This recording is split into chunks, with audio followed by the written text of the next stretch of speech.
Commencez par coudre la pince poitrine. Pincez selon vos petits crans de repère côté et épinglez le long de votre tracé de pince. Cousez en partant des crans de montage vers la pointe de la pince. Arrivez au bout de votre pince, laissez dépasser votre fil en faisant des nœuds dans le vide, puis vous nouez ce petit cordon pour arrêter votre couture. Repassez bien à plat vers le bas votre pince.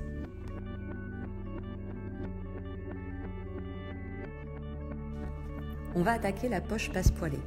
Vous aurez reporté les repères sur le buste devant de votre blouson et à l'arrière de votre poche.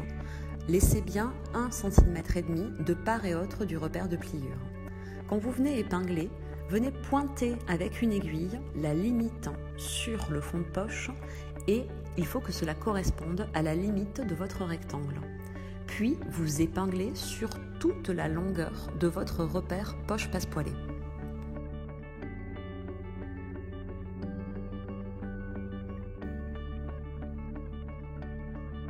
Votre fond de poche tissu est épinglé, vous allez maintenant venir coudre votre fond de poche tissu sur votre buste.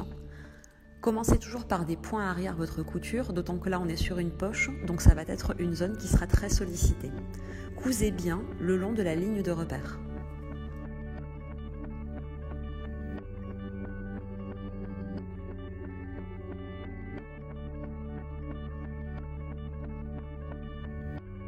Votre fond de poche tissu est désormais assemblé sur l'endroit du buste. Voyez que vos coutures commencent et terminent exactement à l'endroit des repères de votre poche passepoilée.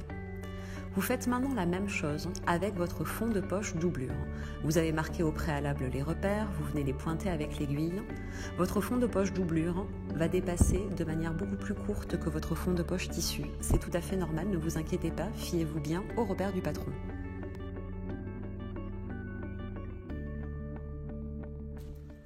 Comme votre fond de poche tissu, cousez bien votre fond de poche doublure en commençant et en terminant par des points avant-arrière qui seront vos points d'arrêt. Respectez bien vos repères, c'est important. Le fait d'avoir des repères bien respectés va vous permettre d'avoir une poche passepoilée qui sera bien définie. Les points de départ et d'arrêt de votre couture entre le fond de poche tissu et le fond de poche doublure doivent exactement se correspondre. Vous allez maintenant venir tracer la ligne qui va vous permettre d'ouvrir le rectangle de la poche passepoilée. Vous tracez une grande ligne horizontale sur toute la longueur et de part et autre des petits triangles qui vont faire la propreté quand vous allez retourner votre poche. Pour ouvrir votre poche passepoilée, vous pouvez utiliser votre ciseau ou bien encore votre déco-vite.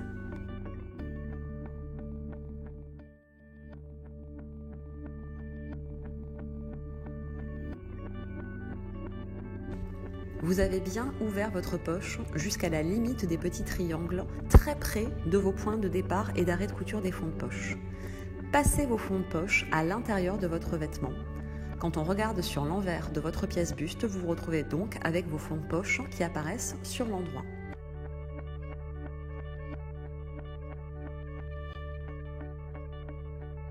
Tirez bien les petits triangles de tissu de part et autre de l'ouverture de votre poche.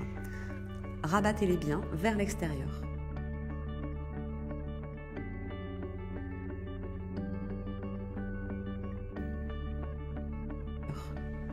Repassez bien et venez former votre passepoil, car c'est votre fond de poche tissu qui va être également le passepoil de votre poche passepoilée. Repassez bien pour le marquer. Repassez bien en fait, tout.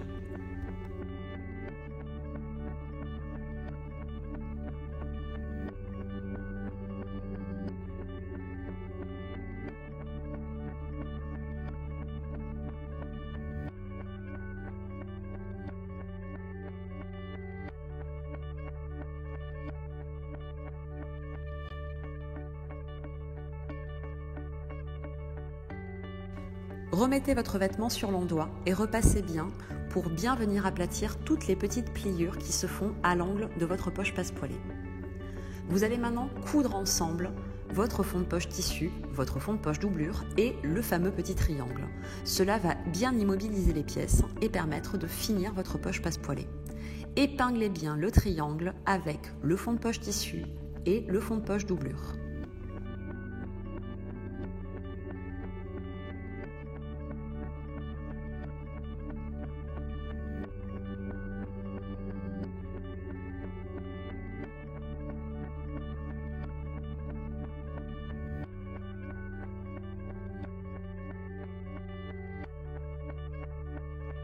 Réalisez la même chose de l'autre côté. Là, je vous montre qu'il faut vraiment être à ras de vos petits triangles lorsque vous viendrez réaliser la couture. C'est ce qui va faire que ce sera très propre et très bien défini quand vous aurez terminé votre poche passepoilée. Cousez bien sur toute la longueur du fond de poche. À nouveau, démarrez votre couture depuis le haut en venant tout d'abord coudre le petit triangle de tissu avec les fonds de poche. Vous pouvez même interrompre votre couture pour être plus à l'aise une fois que vous aurez terminé cette étape et repartir tranquillement sur la couture des fonds de poche.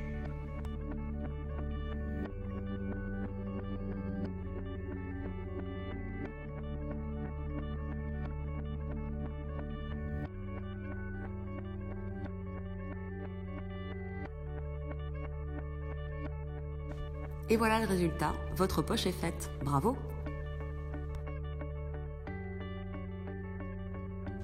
Le buste dos.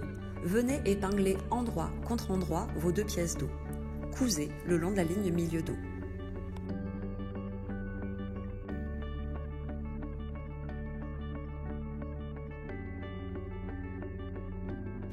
Ouvrez bien au fer votre couture milieu dos. Ici, il n'est pas nécessaire de venir surfiler les coutures, la doublure sera par-dessus.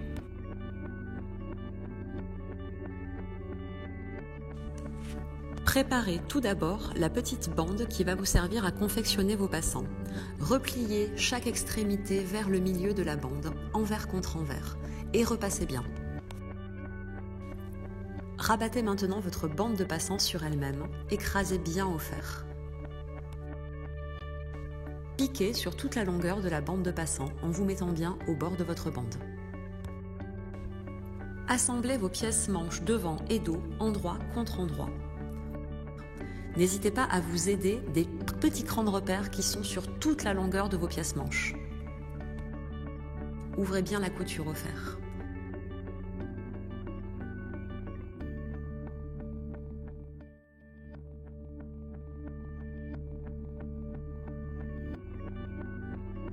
Lors du repassage, ouvrez bien votre couture et aplatissez-la bien, notamment sur la zone qui sera sur votre épaule, afin d'avoir un joli bombé au niveau de l'épaule de la manche.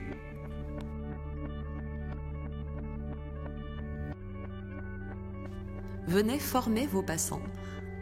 Vous aurez préalablement découpé votre bande en 4 petits passants.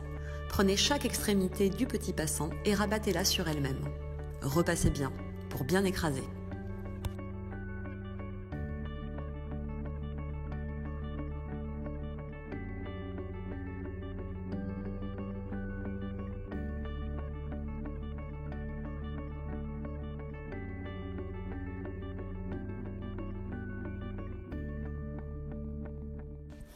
Positionnez votre petit passant à partir des repères décalqués depuis le patron.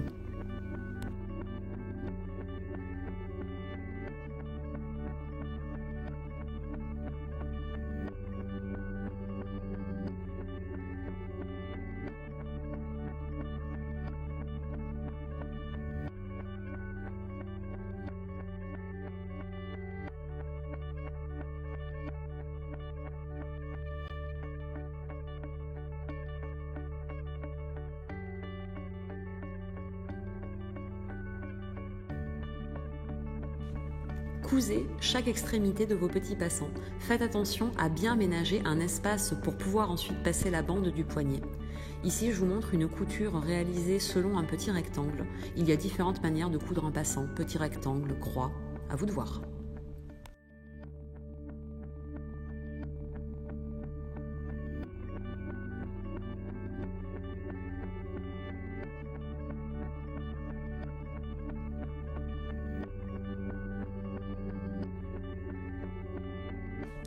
Épinglez votre manche devant sur votre buste devant, endroit contre endroit. Vous avez des crans de repère un peu partout répartis au niveau des zones de couture. Servez-vous-en. Épinglez d'abord selon les petits crans de montage et les extrémités, puis rayonnez tout le long de la zone à épingler.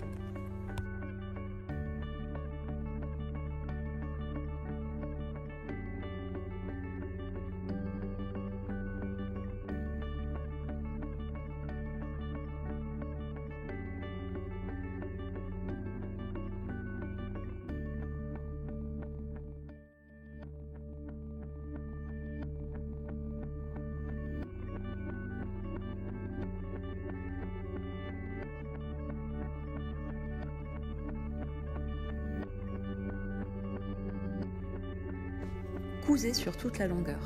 Attention, vous êtes sur une couture en arrondi, allez-y doucement, prenez votre temps.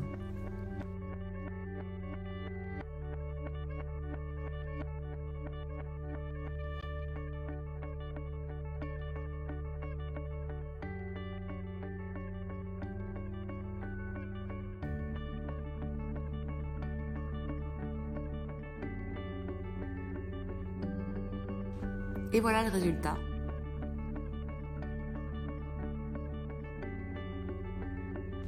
Venez maintenant positionner votre zone manche dos sur votre pièce buste dos. De même que pour la pièce buste devant, manche devant, vous allez d'abord venir épingler selon les repères remarquables, les petits crans, mais aussi les extrémités, et ensuite vous rayonnez tout le long. On est sur une manche, il y a un tout petit peu d'embus, c'est-à-dire un tout petit peu d'excès de tissu au niveau de la manche. Venez bien former votre épinglage. Comme pour la pièce devant, cousez doucement en respectant bien l'arrondi.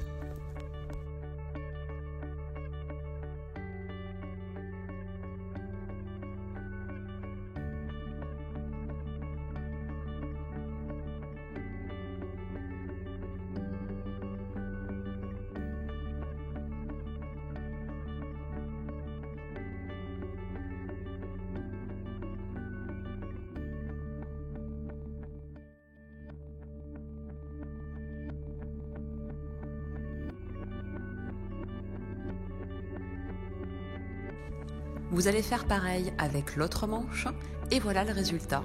Vous avez votre blouson qui est assemblé dos, devant, manche. Votre blouson tissu au niveau du corps est assemblé, mais vous le maintenez bien déployé. Il ne faut surtout pas fermer ni les manches ni les côtés à cette étape.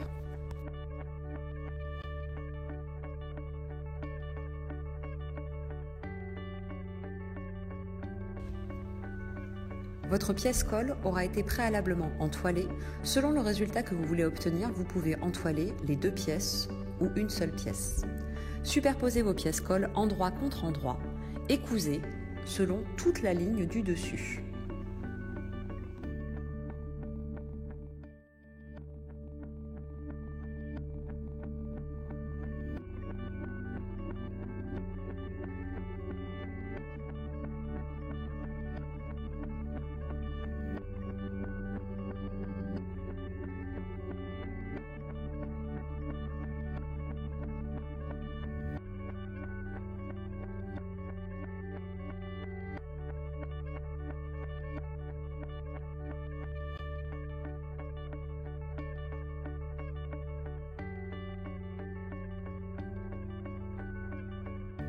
Crantez bien vos arrondis, puis retournez envers contre envers et repassez bien pour bien définir l'arrondi du col.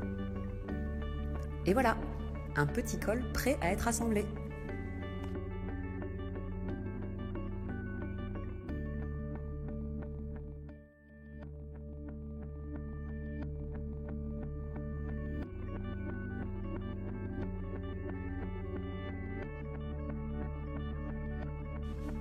Il va falloir assembler le col sur le buste. Votre encolure comporte un tracé avec un angle, ce qui veut dire que vous allez coudre votre col en incrustation. Et attention, c'est pas évident. Commencez d'abord par venir définir un angle cranté en biais sur environ 0,9 cm. C'est ce qui va vous donner la laxité nécessaire pour réaliser l'assemblage de votre col. Vous faites ça à chaque angle le long de votre encolure.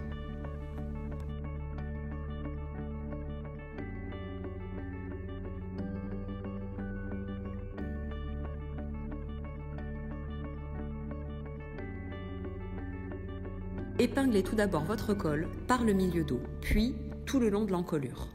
Venez ensuite épingler le côté du col sur le petit côté de l'encolure. Et vous terminerez par venir épingler au niveau de la zone qui est crantée.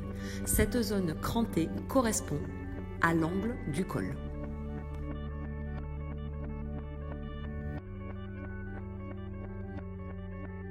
N'hésitez pas à venir reporter votre ligne de couture pour vous aider à venir coudre au niveau de la zone qui sera crantée. Croyez-moi, ça fera vraiment la différence, vous aurez moins de difficultés à savoir à quel moment pivoter. Démarrez votre couture par le petit côté. Arrivez jusqu'à l'angle cranté. Arrêtez-vous, faites plusieurs points avant-arrière si besoin. Ensuite, vous laissez l'aiguille plantée, vous levez le pied de biche, vous pivotez votre ouvrage et vous venez bien rabattre votre tissu pour éviter d'avoir des petits plis. Continuez sur toute la ligne d'encolure. Arrivez à l'autre extrémité du col, à nouveau en regard de votre petite zone crantée, faites des points avant-arrière. Aiguille plantée, levez le pied de biche, pivotez votre ouvrage, redéfinissez bien votre tissu et terminez votre couture. Je vous précise que la couture se fait bien à 1 cm. Et voilà le résultat. Quand vous retournez votre ouvrage sur l'endroit, vous obtenez une belle incrustation. Un conseil, entraînez-vous avant sur des chutes de tissu, l'incrustation est un élément assez technique. Venez maintenant fermer les côtés de votre blouson. Positionnez vos bustes devant sur votre buste dos, endroit contre endroit. Et vous épinglez depuis le poignet, sur la longueur de la manche, par la couture sous bras, puis le long du côté. Commencez par épingler d'abord le poignet, la couture de dessous de bras et le bas du vêtement, et ensuite vous rayonnez tout le long. Commencez à coudre depuis le poignet, toujours avec des points avant-arrière. Quand vous arrivez à la couture dessous de bras, arrêtez l'ouvrage, aiguille plantée, soulevez le pied de biche, pivotez votre ouvrage et repartez ensuite pour terminer la couture côté.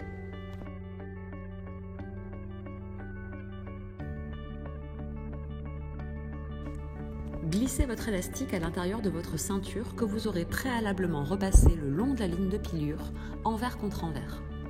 Épinglez bien aux extrémités l'élastique et assemblez à 0,5-0,6 cm à l'intérieur de la marge de couture.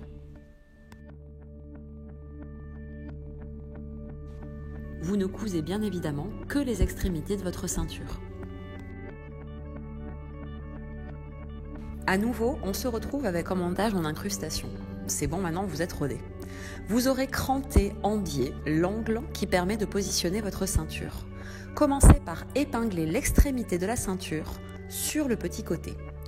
Puis vous épinglerez sur toute la longueur du bas du vêtement, la ceinture sur le blouson. Vous épinglez bien évidemment par la zone ouverte de votre ceinture, en regard du bas du vêtement. Cousez en partant du petit côté. Une fois arrivé à la zone crantée, tout comme pour le col, faites quelques points avant-arrière. Laissez l'aiguille plantée, soulevez le pied de biche et pivotez votre ouvrage. Tendez bien votre tissu et repartez sur la couture. Vous allez faire ceci à chaque extrémité. Et voilà le résultat obtenu sur l'endroit, une ceinture montée en incrustation. Bon, je me suis un peu arrachée, il faut bien repasser pour enlever tous les petits plis.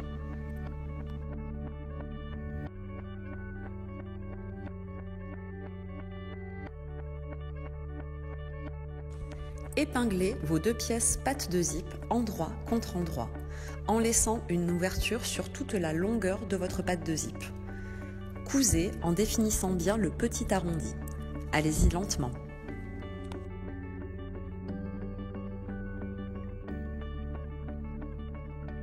Arrivez en bas pour marquer votre angle, pivotez bien votre ouvrage.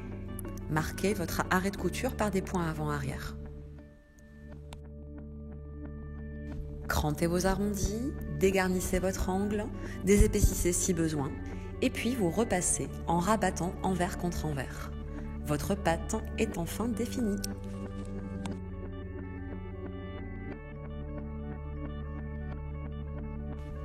Épinglez votre patte sur votre buste. La patte est plus courte, ça n'est pas étonnant. Faites bien attention aux repères qui sont indiqués sur le patron. Vous voyez, quand vous viendrez déployer votre patte et votre col, ils seront à l'aplomb. Et en bas, vous avez un petit espace qui est ménagé pour le rentrée de couture.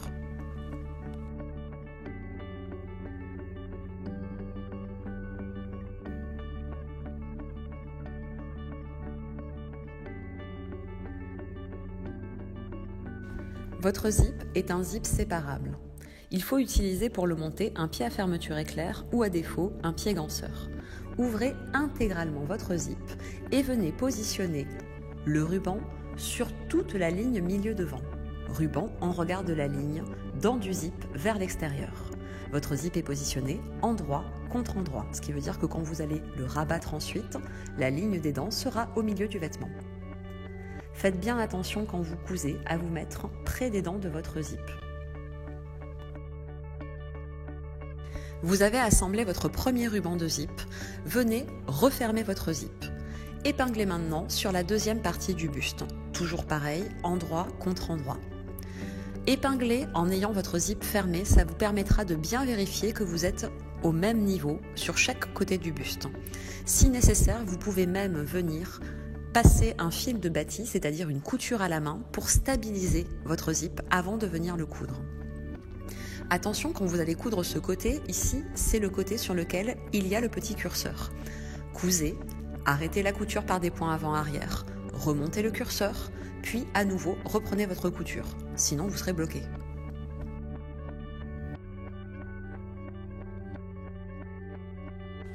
Et voilà, votre zip est cousu. Bravo! La doublure. À nouveau, venez réaliser vos pinces poitrine doublure en mettant en vis-à-vis endroit contre endroit vos petits crans de repère et épinglez tout le long de votre pince. Cousez en partant de l'extérieur, depuis les petits crans, vers la pointe de la pince.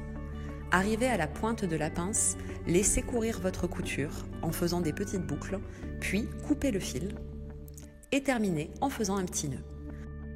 Repassez votre pince vers le bas.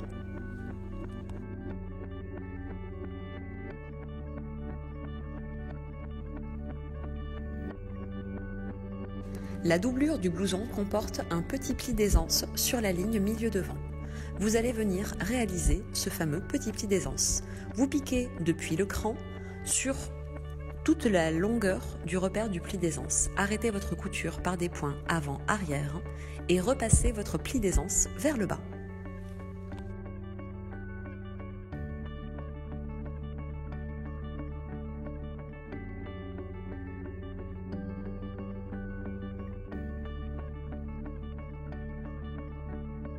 Assemblez votre manche doublure devant sur votre buste doublure. Commencez par épingler les extrémités, l'écran remarquable, puis vous rayonnez tout le long de la couture.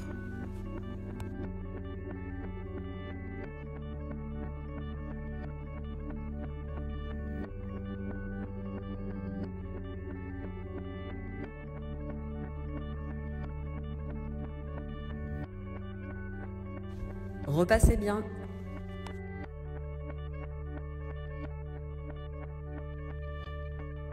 Assemblez votre parmenture sur votre ensemble, buste devant, manche devant. Épinglez depuis l'extrémité tout en haut, puis sur tout le long de l'assemblage parmenture, manche, buste. Votre parmenture est plus longue que votre doublure, c'est tout à fait normal, ne vous inquiétez pas.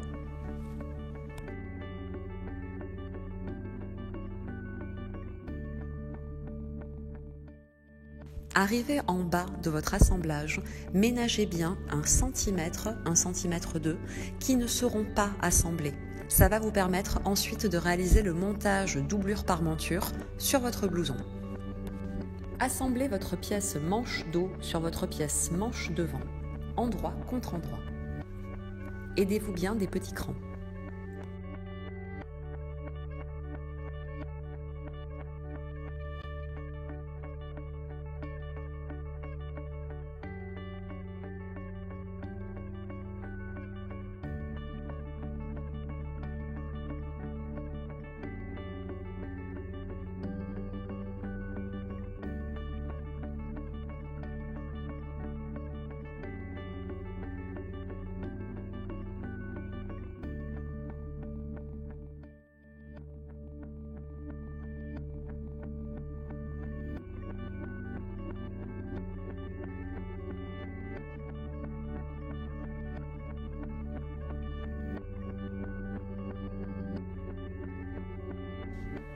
Votre pièce buste dos doublure est en un seul morceau et comporte à chaque extrémité, au niveau de l'encolure et en bas, des plis d'aisance.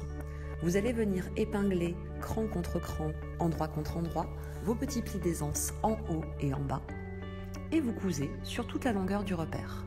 Commencez bien et terminez bien votre couture par des points avant-arrière.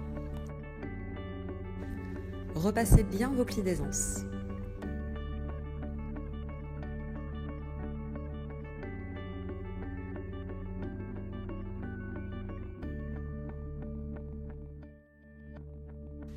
Assemblez votre pièce buste dos doublure sur votre manche doublure, endroit contre endroit.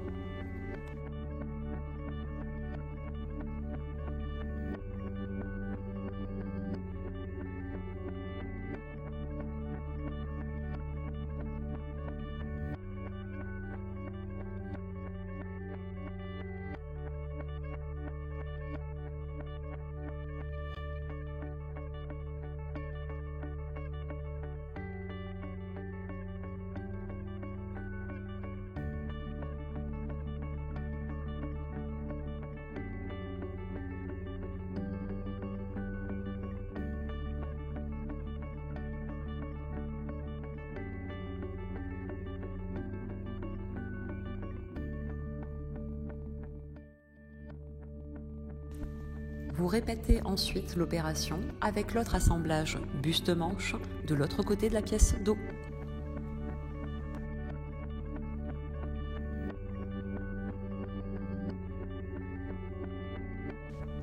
Maintenant que votre doublure est prête, vous allez pouvoir fermer les manches et les côtés. Tout comme pour votre blouson tissu, vous allez bien mettre en vis-à-vis le poignet, le bas du vêtement, et vous cousez en partant du poignet vers le dessous de manche, puis le long de la ligne côté.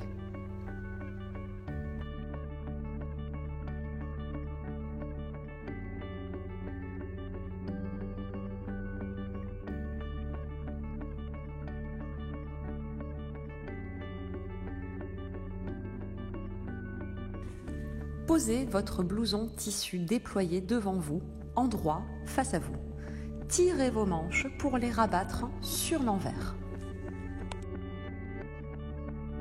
Vous aurez pris soin de bien rabattre le col contre le blouson. Vous mettez maintenant votre doublure endroit contre endroit de votre blouson. Et vous allez venir épingler. Vous épinglez au niveau du zip, avec les petits crans en regard des petits crans du blouson tissu.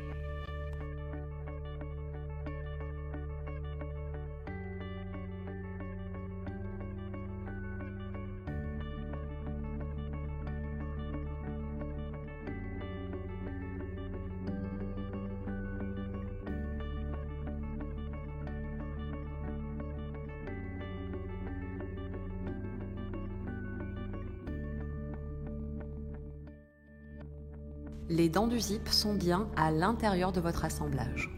Là encore, on est sur un montage en incrustation. Vous aurez cranté votre parmenture pour bien avoir la laxité nécessaire à l'assemblage doublure-parmenture sur votre buste. En bas, votre parmenture vient bien dépasser et se mettre en regard de votre buste. Aidez-vous de tous les repères remarquables.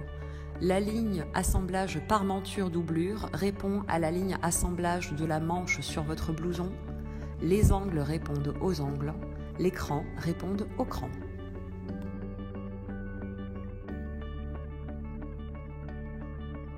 L'assemblage parmenture blouson se fait bien à la limite avec votre ceinture.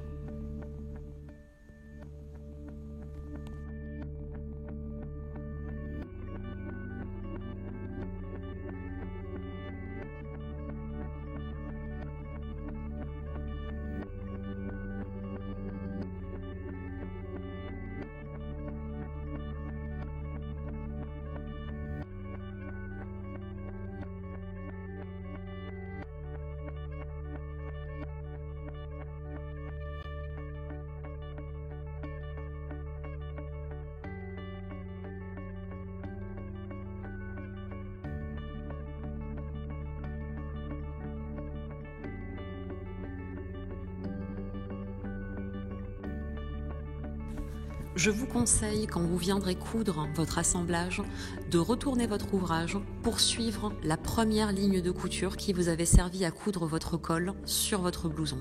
Ça évitera d'avoir la couture qui se voit si vous ne respectez pas exactement la marge de couture que vous avez utilisée au départ.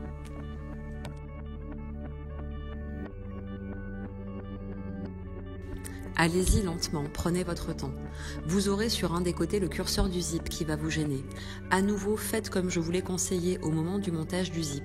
N'hésitez pas à arrêter votre couture par des points avant-arrière, décaler votre curseur et puis reprendre votre couture. À nouveau, point avant-arrière et on avance.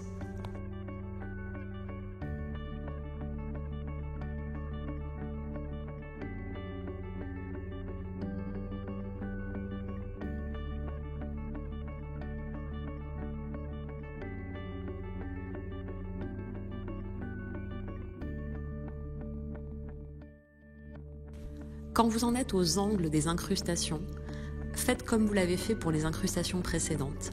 Arrêtez votre couture, laissez l'aiguille plantée, pivotez votre ouvrage pour bien tendre tout votre assemblage et éviter les petits plis.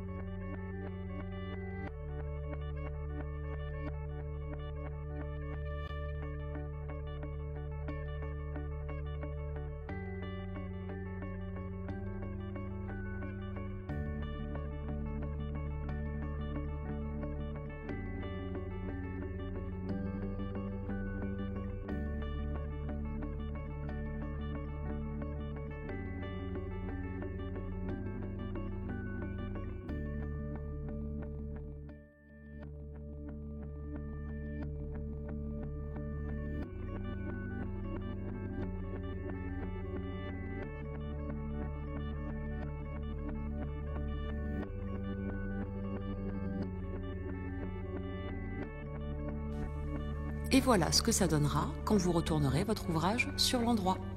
Mais vous ne retournez pas votre ouvrage sur l'endroit à ce stade.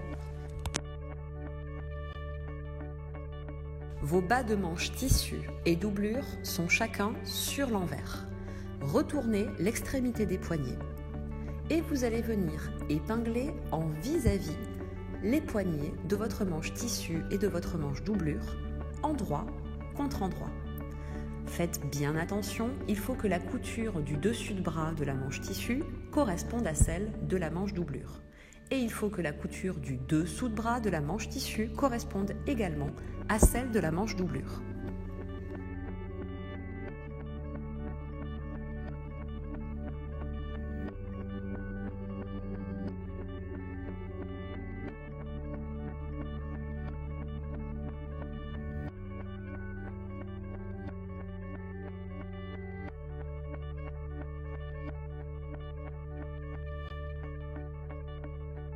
Vous obtenez donc un petit tunnel de manche qui part de votre manche tissu vers votre manche doublure. Faites-moi confiance, quand vous remettrez sur l'endroit, ça ira tout seul.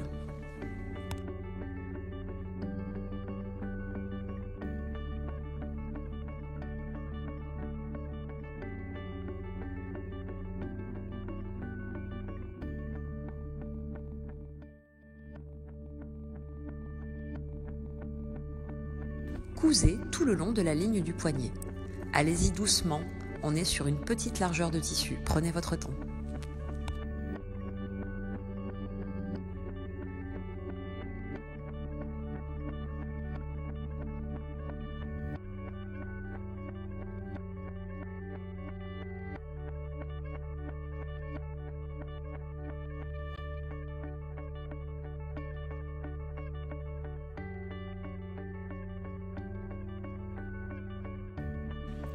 Allez, courage, vous y êtes presque. Pour cette partie, vous allez vous référer au schéma de votre brochure sur lequel j'ai nommé les différentes parties que vous allez venir assembler maintenant. On arrive à la fin, mais ce n'est pas la partie la plus facile. Alors vous allez bien suivre les instructions et n'hésitez pas à vous reporter au schéma qui est inclus dans votre doublure. J'y ai nommé et mentionné les différentes parties que vous allez venir assembler ensemble.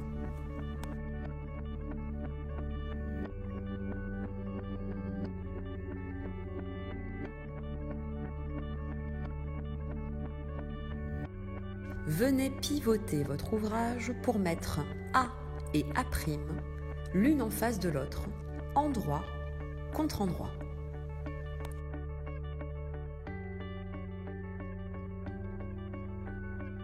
Vous avez la zone non assemblée entre votre doublure et votre parmenture qui va vous servir maintenant. Vous venez les positionner l'une envers l'autre avec la petite zone de doublure non assemblée, endroit contre endroit de votre ouvrage.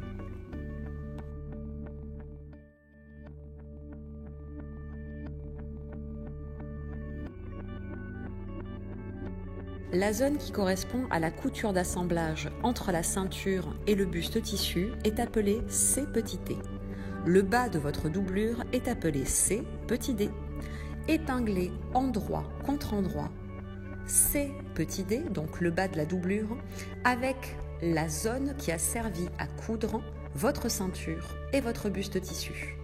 Vous positionnez ces zones-là endroit contre endroit.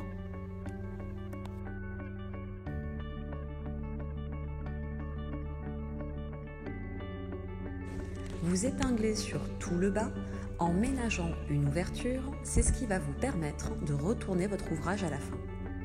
À nouveau, je vous conseille d'utiliser la ligne de couture que vous aviez utilisée pour coudre votre ceinture sur votre vêtement en incrustation. Ça vous permettra de suivre exactement le tracé de l'incrustation ceinture-buste et d'éviter d'avoir des faux plis qui viennent se mettre en place. Attention, encore une fois, on garde une ouverture en bas. Quand vous arrivez à l'ouverture, arrêtez votre couture par des points avant-arrière. Puis, soulevez et repartez de l'autre côté de l'ouverture en démarrant à nouveau votre couture par des points avant-arrière. Et maintenant, on retourne. Glissez vos mains dans votre manche tissu par l'ouverture et venez sortir tout votre vêtement.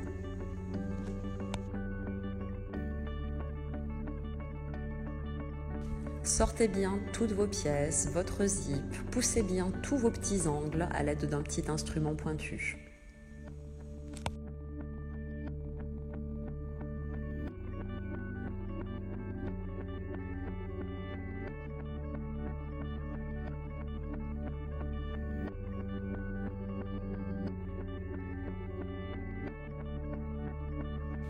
Repassez bien.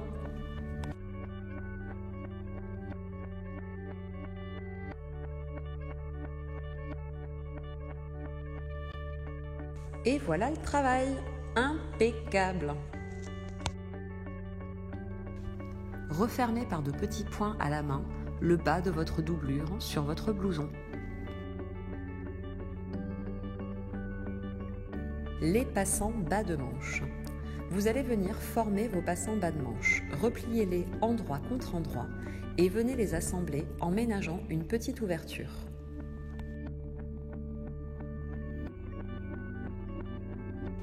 Repassez bien.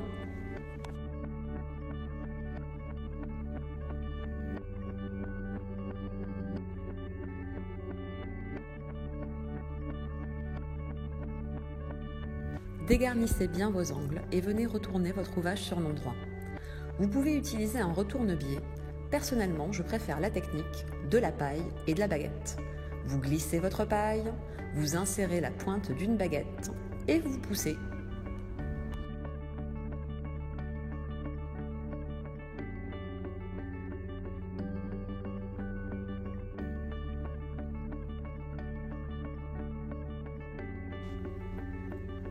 Repassez bien.